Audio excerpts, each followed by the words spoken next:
Today's flashback is about the Rhode Island campaign appearance by a candidate for national office who made political history with her candidacy. Geraldine Ferraro ran for Vice President of the United States in 1984. The New York Congresswoman was the only Italian-American to be a major party national nominee and, of course, the first woman to run for Vice President.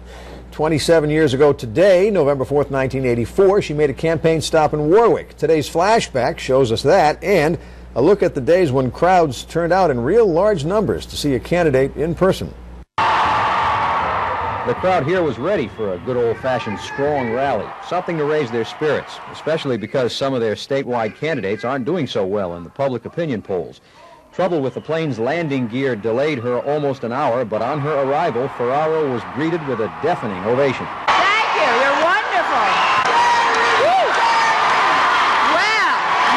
Thank you. Perhaps her most newsworthy comment was her reaction to recent reports that the Reagan administration is secretly planning to increase taxes, even though President Reagan said earlier in the campaign a tax hike would not be necessary. When he was asked on Friday about his tax plans, he said, "I'm not going to comment until I have the report." You have any idea when he's getting the report? After the election, of course. Privately, party officials are calling rallies like this one just a last-ditch effort to recoup. Many Democrats nationally have conceded their ticket won't win the election on Tuesday. So what they're trying to do now in the waning hours is schedule rallies in states like Rhode Island, where the races are close. What they hope to do is win in 5 or 6 states.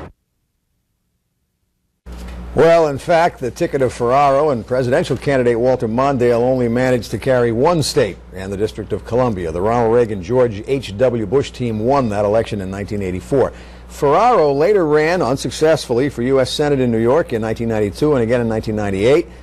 She died on March 26th of this year from multiple myeloma, 12 years after she was diagnosed with that disease. But she did make a political history way back then. She did, and you know, she came forward with that diagnosis in 2001, and you know why she did it? It's because her daughter was on the board of the Multiple Myeloma Foundation.